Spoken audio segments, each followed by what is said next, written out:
The free agents for Duelist Nexus are here. Don't beg 30% of you that not smash the ever-living crap out of that subscribe button. Smash it so you guys don't miss out more awesome content. So these are the free agents, by the way. That's what we're going to call these. So the first one here is going to be the War King Behemoth. Oh, look. You know, we talked about that we were going to get a Master of Beast, some sort of power up here, and we got that. So it's a 2700, 1500 on a level 10. Being a level 10 is acceptable because you can normal summon or set this card with one tribute. So if this card is normal summon or special summon, you can target one beast, beast warrior, or wing beast monster in your graveyard.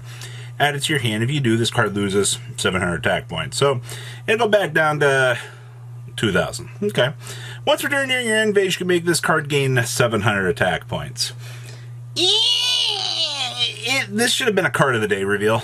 I feel like this isn't too incredibly broken, but it is a very interesting card, at least in the terms of you get a recurable asset back for a beast, beast warrior, wing beast, and you can normal summon. If you can special summon this out and then force it to lose back for the regain effect, that's not awful. But also, you got level 10 applications for this as well. We've already seen how good, Eldritch can get with some of the level 10 support that already exists. So honestly, it's not quite that horrible, all real things considered. That's how I feel about the cards today. Oh man. Whew, oof. Next up is the Magnum the Reliever. This is a level 8 Fiend Fusion effect monster. One monster special summon from the extra deck and one monster in the hand. I'm going to be completely honest with you guys here. If this had just said one monster special summon from the extra deck and a monster on the field, being a completely generic monster, you would have had an amazing super poly target here. But Konami doesn't want that. So you can target one polymerization spell or fusion spell card in your graveyard, place it on the bottom of the deck, draw a card. Well, that's not terrible. Actually, that's kind of good. You can get some recurable assets out here for polymerization or fusion spell card in your graveyard. I mean, for a free draw one, so you took back the instant fusion, right? Because it has fusion in the name. When another card effect is activated, quick effect, banish a polymerization spell or a fusion spell card from your graveyard, target one card on the field and destroy it. So what you're telling me is I can recycle my poly to either draw a card or have it be a quick effect pop one. Now, I don't know how many decks out there are going to be able to step through and toggle through as many of... How many poly cards are you expected to dump through the course of a game? Like, you got to ask yourself that. Like, how many instant fusions, how many polys? I guess heroes would be like the only ones I could really think of to be able to facilitate a mass use of cards. But even so, that doesn't feel like it's quite worth it. I really wish the summoning requirements were a little bit better. Next up is the Gaia Blaze, the Force of Blazing Sun. Level 7 Fire Synchro. Look, guys, we found more support for the Pyro Duelist pack. So 1 tuner plus 1 non-tuner. Okay, cool. It's entirely generic.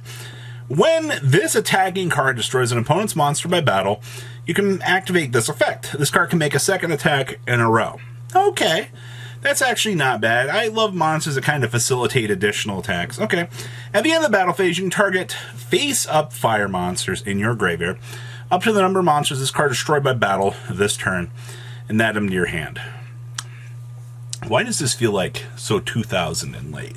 Now, if we'd had this back during Flamvel era, this would have been an amazing card. Oh, go battle phase, poke over 2 monsters, go ahead and recur back 2 monsters to your hand. There would have been a time and a place for this. This card could have had massive potential, but no. Card is awful right now. All right, now there's this thing. Now, full disclaimer here, a lot of people are shouting to the top of their lungs that this card is broken. It is not. This is 2 level 8 monsters on a 3000 attack, 900 defense spellcaster monster. You can only use the second effect of this card's name once per turn. So keep that in mind here, alright? Once per turn. So, each time your opponent activates a trap card or effect, or a monster effect, place 1 spell counter on this card when it resolves. Max 9. Now, think about that. Alright, so we can go ahead and we can stack up spell counters on this thing.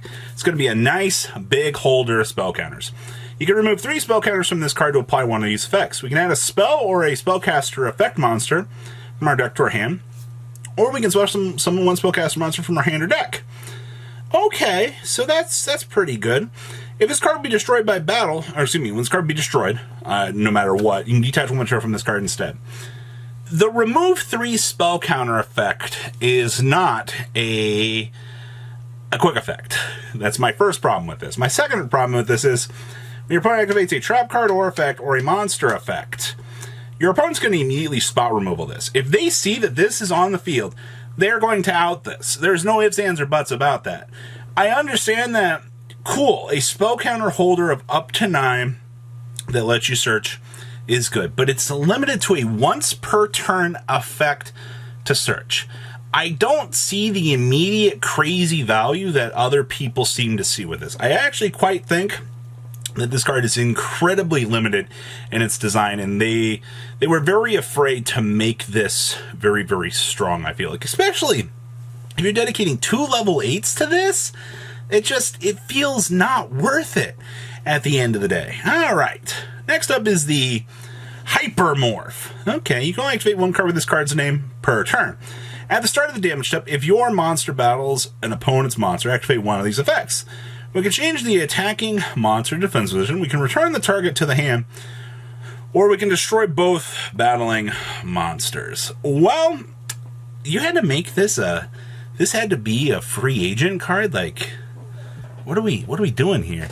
I have no real response to this. This feels like very much pack filler, and they wanted to toss it in here to make it look cool. That's literally the only real big thing that I got going for us. And then we got the Opposing Mirrors of the Underworld. I actually think this card's pretty cool. So, you only activate 1 card with this card's name per turn. When you take battle damage from an opponent's attack or a card effect, apply the effect based on the type of damage. So, battle, special summon 1 monster from your graveyard with attack equal to or lower than the damage you took, and if you do, and the battle phase after the damage step. Okay, that's not awful. Effect, inflict twice as much damage to your opponent.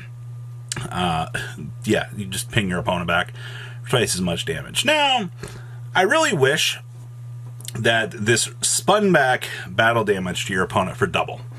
But instead, you get the ability to revive a monster, or you get the ability to inflict twice as much damage to your opponent.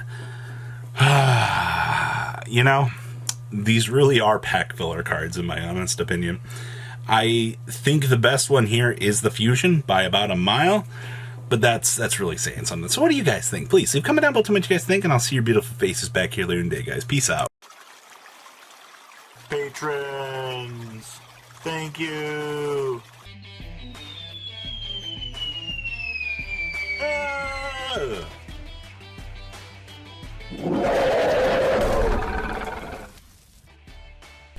Thank you so much for watching. Check out these other videos.